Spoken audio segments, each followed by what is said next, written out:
How am I doing? I'm blessed. I know that.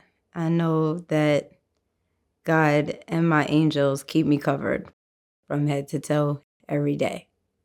My mom has been having liver complications. She's been in the hospital, and I feel like I can't do enough.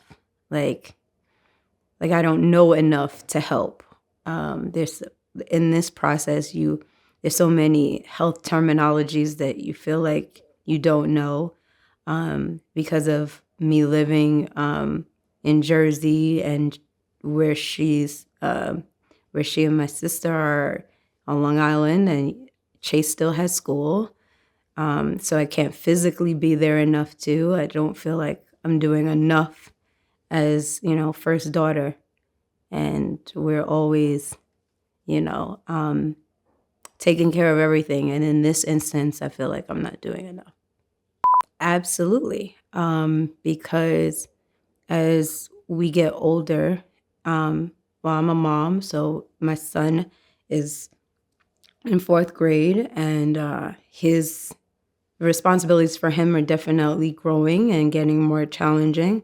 And again, he still has school, so that's a priority, as a mom and balancing life as a mom and a daughter. And you can't, be in two places at once. It's definitely hard, challenging, for sure. It makes me go harder.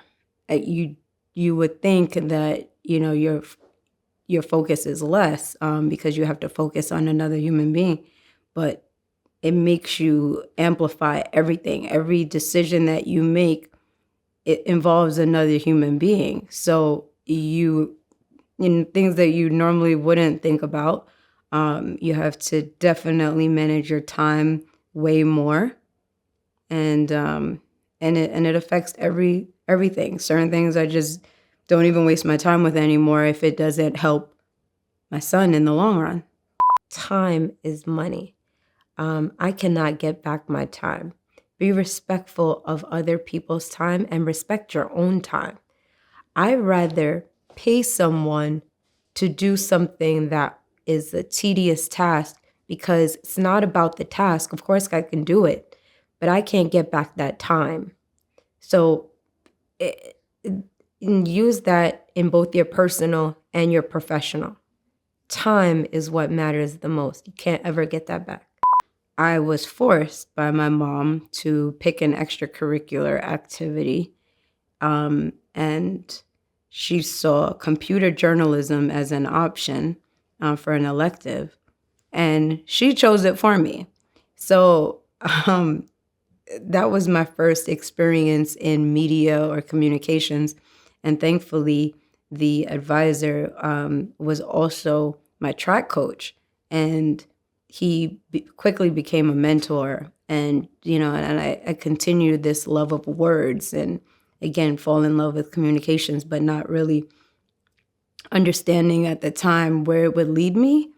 While I was in college, I was also writing for the school paper, continuing that from um, high school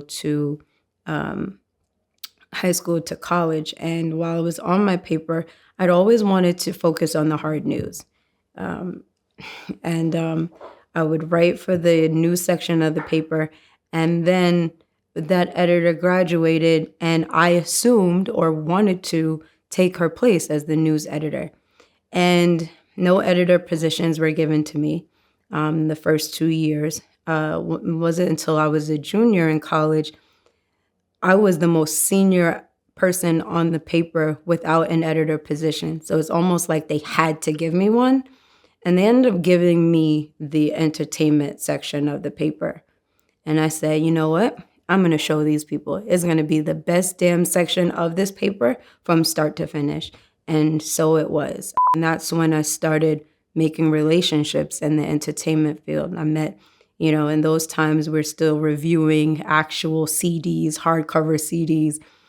So started building my relationships with different record labels, different television producers, and so on. Again, want the college stamp, if you will, in our paper, and going to school right in Manhattan, where all of the TV stations are, all of the record labels and all that. It it was an ideal place to, again, gain entertainment, contacts, and relationships. Soon after, I started, based on the relationship with some of the record labels, I was offered an internship at Def Jam. We have this idea of what the entertainment industry is, and it's in our mind. And, I grew up watching Sex and the City and thinking I'm going to be all of the characters, not just Carrie, but everyone. And again, knowing that I was in love with it all, but where do I fit? What, is it continuing to work in publishing, magazines and writing? And was it that? Was it radio? Was it television? Don't know. I wanted to experience it all.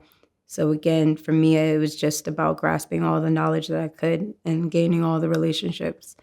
Knowing that what I do is contingent upon relationships, that I want to continue to learn, continue to meet new people. And I love meeting younger people like yourselves. Like, you guys re-inspire and regenerate me, because if, always you guys are at the cusp of what is coming next. And so I want to be right there to learn, and knowing that young people can teach me the same as I can give them my wisdom of what I've already learned. Yesterday on LinkedIn, they had a little reminder, that it was International Women's Day, and they did a suggested thing, like suggested post, write something about, other women that have helped you along your career journey. And it made me really, really stop and think about it. And I pulled out my resume just because I didn't want to forget anyone along the steps. And I did come to the realization, unfortunately, that most of the people that have helped me were men, but there was definitely women along the way as well. And so what I try to do overall is to pay it forward and to understand that as many people or many obstacles have come along the way, there were a slew of others to help pull me up. We expect the same people that we help to be, to return that. But that's not how God and the universe works. It's, you pay it forward regardless, has nothing to do with the person that shit on you or not.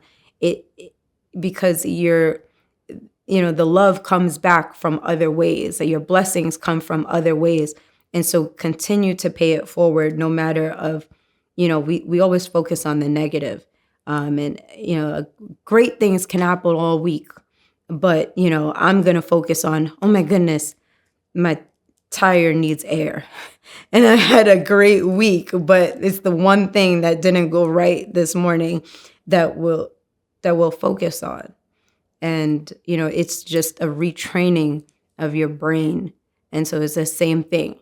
Don't think of it as, oh, I just did this for this person, they should be doing X, Y, and Z. No, you did your good deed. Something else will come back to you because of that, not necessarily from that entity or person. There is not a family in Belize didn't know of my grandmother or have their own stories, and everyone has this story to say. And so when we are so shocked at how people can do certain things or treat other people, there's always someone saying, well, Grand didn't raise everyone. And in my work and my field, I have to remember that all the time, because I was raised to see the good in people. And I have to not only understand that everyone wasn't raised the same way, whether it be morals or how they treat other people, but understanding that I can only control myself and my reactions to those people or those incidents that that technically I wouldn't do, or you can only control yourself. And so knowing how to navigate that has been a lesson. Being a mom has given me more patience. My life partner has taught me the same, and being someone to point out when my emotions are getting the best of me. And once you realize where your levels are, it's a self-control that you have to look within yourself and say, okay, well, how can I handle this situation better before you react based on emotion because someone hurt you in a certain way or sabotage something you were doing, or how it's almost like crisis managing yourself. How would I tell a client to react in this situation? And then doing that for myself. I don't do much outreach and to pitch to get to work with someone or to work with a different company. Every single one, if not all, like if I think of most of it, if I pulled out my roster right now, I want to say 99.9% came through referral. And that means that I have to continue to do the same, whether it's I work with a slew of photographers that I like to help and so on, and I make a referral list and I send it out. I send out my referral list, and one of the photographers hit me the other day and said, "Thank you so much for all the referrals that you've been giving me." And I'm like, I didn't personally refer him. I just keep him on a list. And, he obviously impressed these people and doing that. But that's one small thing, especially helping other creatives. I know the freelance hustle. I know it's hard out here. And it's the minimum that I can do is refer my friends, whether it's attorneys, whether it's songwriters or whoever.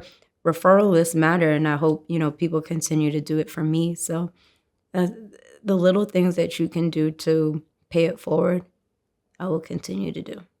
Reputation is everything. You can do a job better than someone else, like a task. But if your attitude is trash, if you disrespected anyone in a certain setting or whatever, I will never hire you again.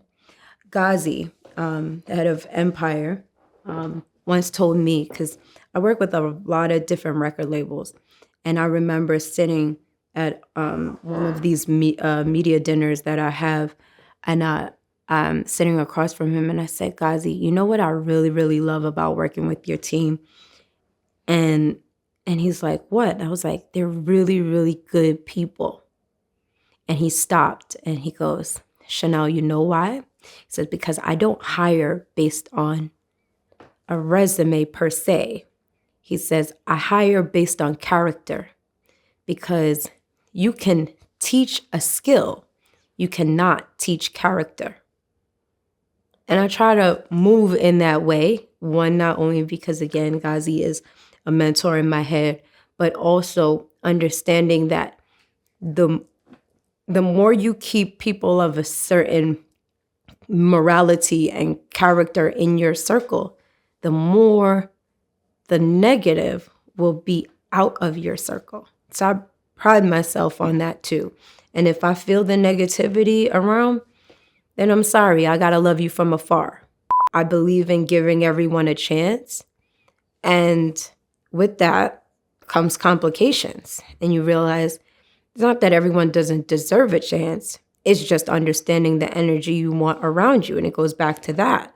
So how do you give everyone a chance, but then decipher if they can stay? And then, so as an executive, that has been very hard for me, because I want to give everyone a chance, but it's not that they don't deserve a chance. On a spiritual level, I just can't have you in my space. And it has nothing to do with the work. Again, it's just, you're not meant to be here. I can definitely refer you again to other folk. I can't have you in my space. Not every professional will turn into a personal. Not every personal will turn into a professional.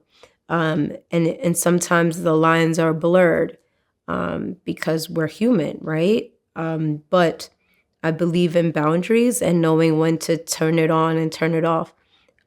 Even my life partner, He and I had a business argument last night, and he reminded me this morning, like, you have to know that we're good. We may have business arguments, but that's it. And so again, that was just last night, much less, over the course of years. So it's just all connected from, again, learning to control emotions. It's still a working process for me. And the boundaries that you create, and every client, every personal relationship will be different. You guys just have to know where the boundaries are set. I remember being at a table. It was a meeting with Gary Vee. And we're at a dinner table, and it's about 5 of us. And he looks at me and he goes, I can see it in you right now. He goes, stop your hesitation. Say what you want to say and be assertive. He goes, Chanel, you're the only woman at this table, and it's for a reason. So speak up. And another man told me that. And so it made me very conscious of saying, like, again, it's not that the women aren't supportive of each other. We always get that blame or stigma of, like, the cattiness. But if you're not there, no other woman is in the room, how can another woman help you? So understanding that we still have so much to do to get into certain rooms and to be at these tables. And when you're at the tables, to speak up. My girlfriends inspire me. They all do different things, but are bosses in their own right. Like, I have friends that work for that are like VPs at airlines, to big research firms, to just different worlds than what I'm in. But they're all just bossing up all across, and it's very inspiring to, one, not only to see them grow, but to see how our motherhood journey has gone right along with us, and to watch all my nieces and nephews. All of that inspires me.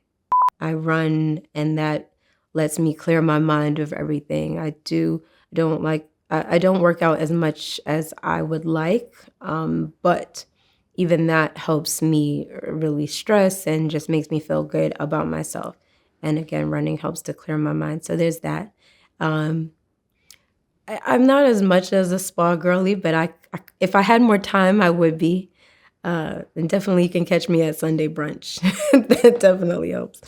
And then I consider myself a very spiritual person. So religious too, but I think it's all connected. And so for me, my faith is what gives me continuous motivation and strength. If the energy around you is telling you to let go of something, whether it's a professional situation or even a personal, don't fight it. If it's meant to be, it wouldn't be difficult. You wouldn't have to fight that much for it. So let it go. Learn to embrace the new. And that is challenging. It doesn't feel natural to us. It's easier for people to stay in domestic violence situation because they're comfortable of what they know. The unknown is uncomfortable. So if I were to give anyone any type of advice, don't fight the change. I'm looking forward to my mom having a full and speedy recovery and things getting back to our normal. That's important. What else am I looking forward to? I'm looking forward to, and this is definitely a plug, but shout out to everyone that lives in New Jersey. I need you to vote for Ross Baraka. He is my first and new political client. He's currently the mayor of Newark, and and I'm looking forward to what this pivot brings to me. It is a first of the genre for me. So I'm looking forward to learning more and and becoming the real life Olivia Pope, not just chasing around DJs and rappers. But yeah, I'm looking forward to that change. Anxious, thinking, okay, what time is it? What time do I have? What else do I have to do? It's always about the next thing. And even that, I'm learning to continue to, I'm learning to be more in the moment. But when you're a mom, and a publicist, you can't really turn it all the way off. I'm over there watching my son holding his sneezes. He's not trying to make noise during this interview right now. And I'm like, okay, how much time does he have left before he's like, Mom, let's go. Thinking about, all right, well, but again, what do I have next? What email didn't I get back to? What text didn't I respond? I have 102 unread text messages right now. It's always something to do. So again, it's about time management, but also priority. What's the priority for the day? It's a Saturday. Yeah, I did this as a priority. You guys came all the way from Canada. I don't not respect people's time to making sure that happens, but also everyone deserves their time. Today is day with my family. So after that, phone needs to go back in the pocket, in the purse. Let me spend time with my mom, my sister, and her family and be in the moment. Everybody needs time.